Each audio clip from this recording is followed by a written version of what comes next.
All right, hello. This presentation is going to be over scientific notation. And this is actually a presentation that I am kind of tweaking a little bit. I already had one on, but I felt like there were a couple things I could have done a little better, and I felt like there were a couple little mistakes. I even left in a couple of little mistakes to kind of give us something to talk about. So here we go. Scientific notation. Why do we care? What do we need to know? What's it used for? Why are we talking about it? Okay. You'll hear me say a lot, don't miss the forest for the trees. Okay, you got to be big picture people. So you have to understand that what unit are we in? We are in a unit on scientific measurement. So how does scientific notation then find its way into a unit on scientific measurement? Because, what are some of the things we do in this unit? We use tools to take measurements. We make sure we take the right measurement. We make sure we use the tool correctly. We make sure we're precise. We make sure we use the right units. And sometimes we even do calculations. So how does this topic fit into that? Scientific notation fits into this scientific measurement because sometimes you have measurements that are extremely large numbers, and sometimes you might have measurements that are extremely small numbers. And I would even add that a lot of times these measurements are calculated or derived measurements. For instance, no one has ever gone to the sun and went from the sun to the nearest planet to the sun with a tape measure. Okay, so if you're going to talk about a really, really long distance like that, it's going to be a calculated or derived value. If you're talking about the mass of an electron, which, if I'm not mistaken, is a power of 10 to the negative 38, then you're going to be talking about an extremely small number. You're going to be talking about a value that you certainly wouldn't want to have to write on the board, and it would be too cumbersome to try to write it out. So we get scientific notation, a notated form, a form of writing a measured value that would prove to make it maybe a little easier for us to write it, a little quicker to work with that value. So, scientific notation. So I start with some examples, but it's kind of just a place to start because this isn't the best example in the world, okay? This is the scientific notation. This is scientific notation. However, nobody's really going to be intimidated by 45,000. You might be a little bit more intimidated by this number, but at least we can start talking about the principles of scientific notation. I would have what I call a coefficient multiplied by a power of 10. Now, we're going to discuss all of this as we go, but here I have a coefficient multiplied by a power of 10, but yet it is a negative value. Well, we might as well introduce right now the idea of a positive and the idea of a negative based on the direction, okay, that I am moving or adding my zeros. All right, but let's get a little bit better example. A real, once again, still made up, but yet a little bit more real world application. What do you mean? Well, this is a big value. Now, I don't know what it is. I don't know what the unit is because I made it up. But it is a reported measurement because we're not going to lose sight of the fact that we are talking about scientific notation in a unit on scientific measurement. So I have a reported measurement, and this is my reported measurement. So what do? I look at this value, and I want to write it in scientific notation. So how would I do that? What would it look like? Understanding that you don't know how to do this yet. My value would be, or my coefficient would be 1.2345 times 10 to the 13th. Now, what did I literally have to do to this value to put it in scientific notation? Well, taking this value and putting it in scientific notation, I had to decide where I was going to put my decimal. And then once I decided where I was going to put my decimal, I had to figure out how many times 10. I had to figure out my exponent. That's the long and short of how to do scientific notation, but let's make it a little easier than that, and let's increase our understanding. Now, what if I had a value, on the other hand, that instead of being really big, maybe I had a value that was really small? Well, what would I do? Once again, how would I know where to put my decimal? And then, once I knew where to put my decimal, what changes on this particular example? Well, what changes on this particular example is that it would become a negative exponent. Now, these are two more real-world examples because they are better examples of values that would lend themselves to the use of scientific notation. Okay? Remember, really, really big values, really, really small values. Much bigger or smaller than either one of these. But how do we do that? How do we know what to do? Okay, that's the purpose of today. So it starts with the idea that we're going to have a number between 1 and 10. We're going to multiply that times a power of 10, which will have a particular integer. So like 5.2 times 10 to the third. But I like this slide better. Why?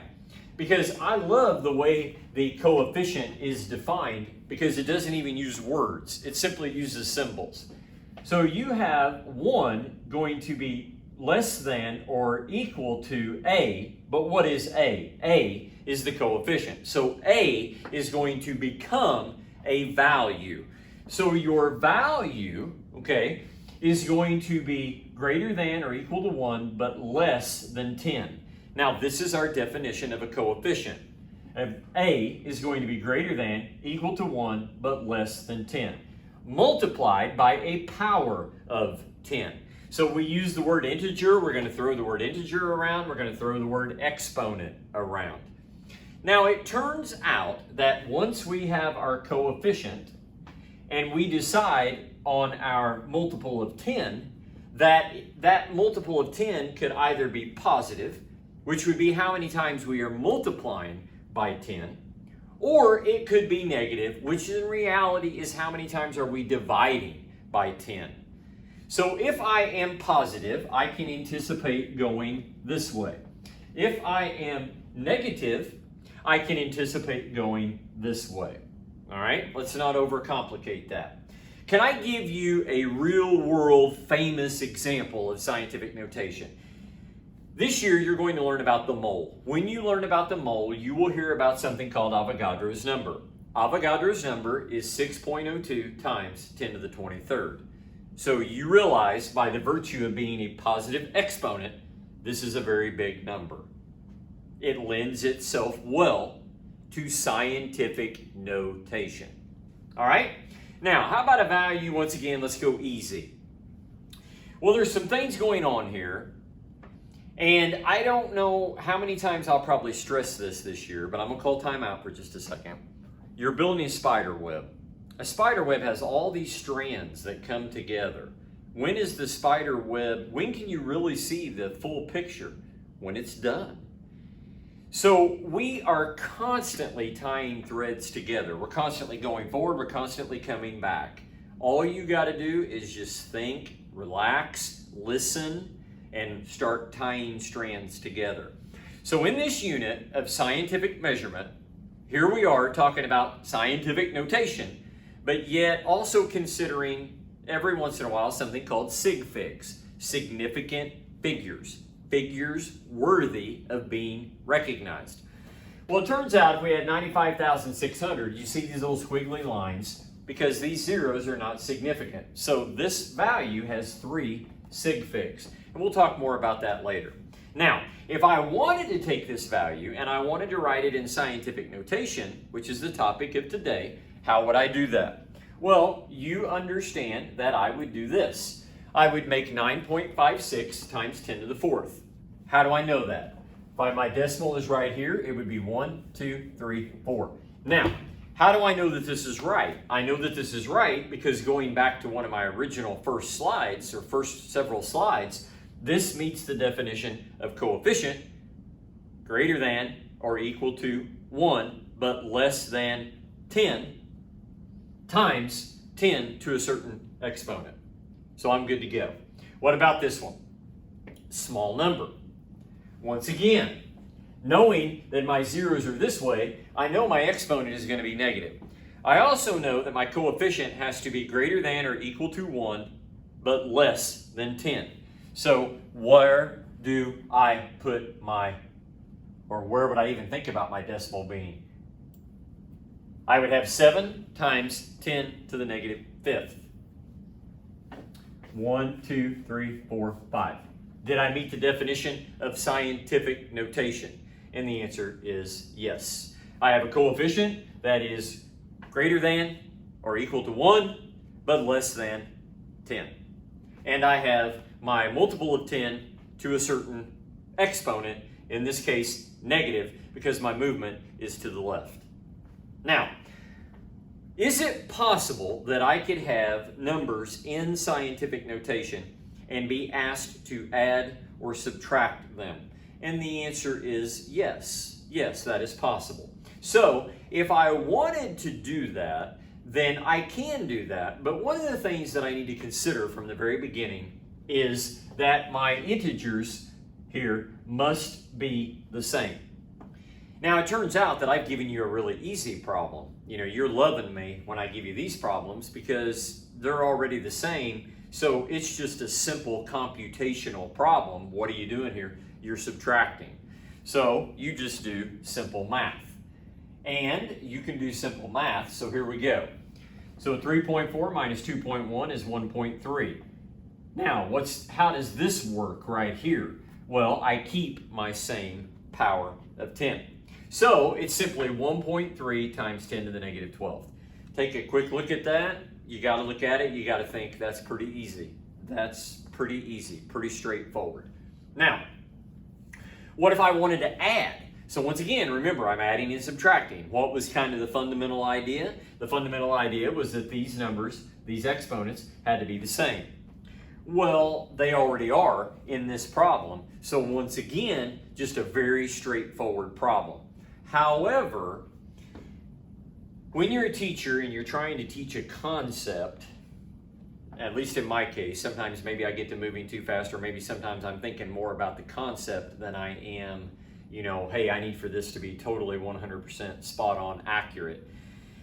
Because here's the problem. There is a problem with this problem, but I went ahead and left it in, you know, even after recognizing it after I did the first presentation, because I was like, well, at least this does give us something to talk about.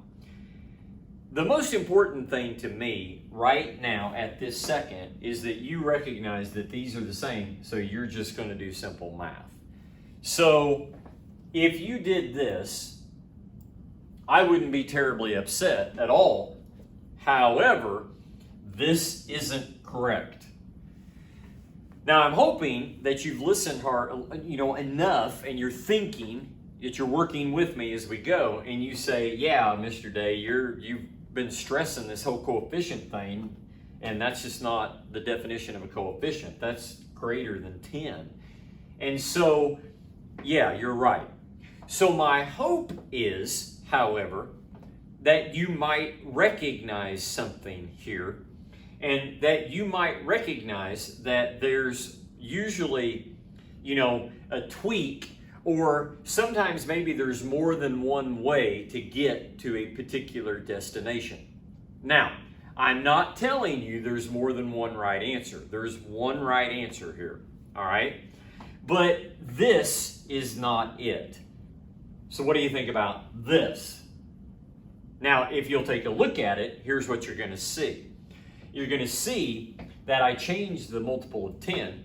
You're going to see that I moved my decimal, and you're going to see that I lost a 4. Now, what's the most important thing to me right now? The most important thing to me right now is that you understand that these numbers were the same, so I could just simply add, and I keep the same exponent.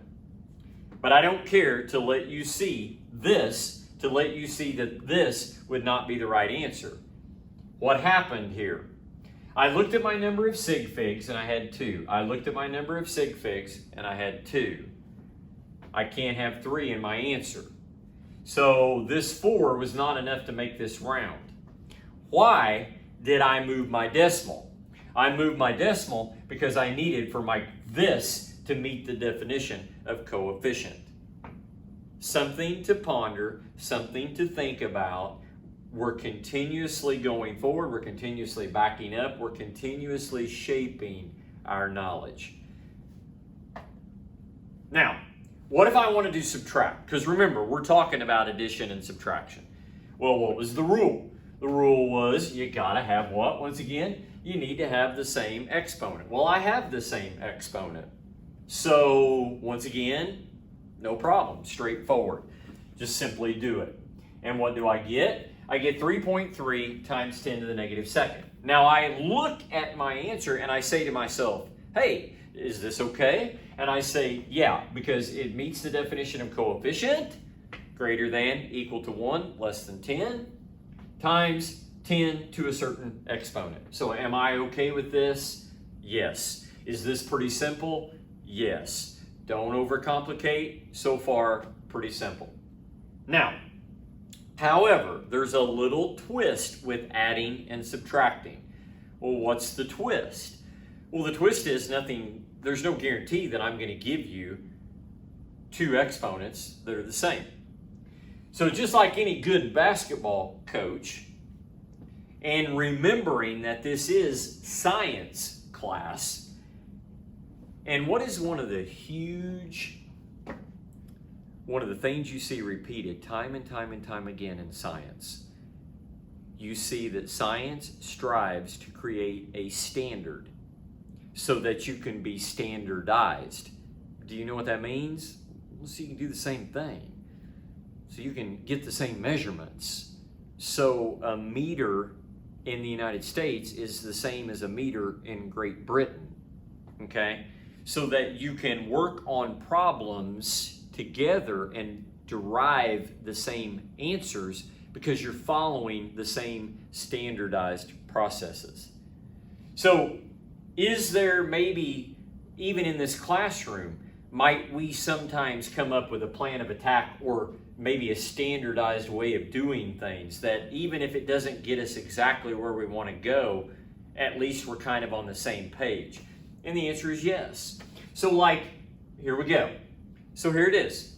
I'm going to give you an addition problem. However, I'm not going to give you the same exponents. Can I still do it? And the answer is yes, I can still do it. But what am I going to have to do? I'm going to have a method in which I change something because I've got to have the same exponents. So which one am I going to change? Well, the method that we've adopted is we basically look at the two, okay, because these represent values. Don't forget that. This is a value and this is a value written in scientific notation. So I look at it and I say, okay, this is my bigger value. I mean, it only makes sense. It's 6.4 times 10 to the third. This is 7.0 times 10 to the second. So this value is bigger than this one. So let's change the exponent of the smaller value to the exponent of the larger value. And I'm hopeful that this will make sense to you and you'll begin to look at this and think about it. So now, what are you going to do right there then? Well, so you're going to make that 0.7 times 10 to the third. Now, if you don't understand that, then think about it right now. If I move this two places, that's going to be 700. 70, 700. Well, what if I move this three places? 7, 70, 700. It's the same value. However, it's written differently. So it's the same value, okay? Now, you're going to say, well, that doesn't meet the definition, but we're doing this to solve this problem. So that's not going to be our final answer. So we're looking at it now, and what are we saying? Well, we're saying, okay, well, now that we have them the same, let's just do the math. It's just simple math. I'm going to add this to this, okay? And I'm going to get 7.1 times 10 to the third. Now the question is, does it meet our definition of scientific notation? And the answer is yes, Mr. Day. It does. Okay? There you go. So what did we kind of do to recap? We sort of had a plan of attack, okay, a standardized way of doing things. Now, where we changed from the smaller one to the bigger one, okay? Now the question might be, now the $1 million question might be, can you guarantee me that's gonna work every single time? Can you guarantee I'm gonna get exactly, I'm not gonna guarantee you anything. What if I didn't? What if I did get an answer that wasn't quite what I wanted? Then I would evaluate that answer and I would do what I needed to do to get it in line, which is probably gonna be moving the decimal point and obviously changing the exponent, okay? All right, let's continue. However, what I want to do right now is I just want to slow down for a minute and I want to show you something that we're not going to do. It's too cumbersome and it takes too long. But I think it's going to be helpful because I think that there are going to be some of you that are going to need to see what's actually happening. So if we talk about this kind of standard form idea, here it is. Don't overcomplicate. I've got 6.4 times 10 to the third. I'm going to add it to 7.0 times 10 to the second. Now that's a similar problem to what we just did, and we just came up with a pretty quick way to do that problem. But some of you probably didn't understand it. Because maybe you're not understanding that this is actually a value, and this is actually a value. Don't forget, scientific notation is a notated way of writing a value, a measurement, scientific measurement. So, I'm really adding this to this and getting this. Except, keeping with the idea of scientific notation, I want this written like this. So, there you go. Now, what's the point? Well, the point is, don't really forget what you're doing. Scientific notation represents a value. So you're doing math with values, just like you've always done math with values. But instead of writing the actual numbers, you're just simply using scientific notation. But at the end of the day, okay, at the end of the day, if you want to write it in scientific notation, it has to meet the definition of scientific notation. So you have a coefficient that is greater than or equal to 1, less than 10, multiplied by 10 to a certain exponent or a certain power. And understanding that this is this. This is this. Okay? All right. We're going to skip this. Now, we're going to end with how do I multiply or divide if I'm doing scientific notation? Well, here it is. I can do that as well, and actually it's quite simple. So if I want to multiply, I simply multiply my coefficients and I add my exponents. Now, common sense here. Why am I adding my exponents? Well, if I'm multiplying two numbers, I expect my value to go what? I expect it to go up, right? So you're going to like this because it's pretty straightforward. So I have 4.0 times 10 to the 10th times 2.0 times 10 to the 4th. Now, I don't know what measurements these represent, but in your mind, you say, oh, okay, that's just some kind of measurement. Mr. Day made it up, but it doesn't matter. Some kind of measurement, all right? So how do you do it? Well, it's simple. Multiplication is easy. You just multiply and you add your exponents. So that's it. That's how easy it is. So what do you get? You get 8.0 times 10 to the 14th. How'd I get that? 4.0 times 2.0 is 8.0. 10 plus 4 is 14. Easy peasy, as I say. There you go. Straightforward, done deal. Easy stuff. Okay? Now, here's where Mr. Day kind of messed up again, but yet went ahead and left it just for the purpose of discussion. You're like, okay, well, I know how to do this. You just told me how to do it. I just multiply and add. Well, okay, and that's awesome, and I hope that you did hear that, and I hope that you're, but here it is. So that's process. It's good to know process, but if you get down to the end and process doesn't give you the right answer, then I don't know. I guess you know process, but you didn't get the right answer. And the purpose of scientific measurement at some point is to be precise and accurate, right? I mean, come on, what it's all about. So, am I telling you this is the best example problem I could have given you? Probably not. But I'm hopeful that you'll look at it and you will say, I see what you did, dude. You wasn't thinking, right? This isn't going to be, so that's not going to meet the definition. Well, okay, but could something be done to it in order to make it more acceptable?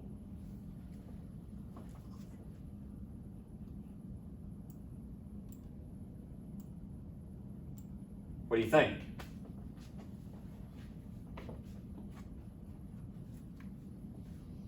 Now, what if I want to divide? Okay, dividing is also easy. You simply divide the coefficients and you subtract the exponents. So, here it is. Straightforward problem. Easy peasy. I'm going to divide these two numbers. I'm going to subtract these two numbers. And so, what am I going to get? I'm going to get 2.0 times 10 to the fourth. And guess what, my friends? That's it. It's that simple. It's that straightforward. So what have I got? I've got scientific notation. What is scientific notation? A shortened way to write values. When do I use scientific notation? When I've got really big or really small values. How does it work? Coefficient times the power of 10 with either a negative or positive exponent. Can I add in scientific notation? Yes, as long as your exponents are the same. Can I subtract in scientific notation? Yes, as long as your exponents are the same. Can I multiply in scientific notation? Yes. Yep, just do the multiplication and add the exponents. Can I divide in scientific notation? Yes. Divide the coefficients and subtract the exponents. You got it.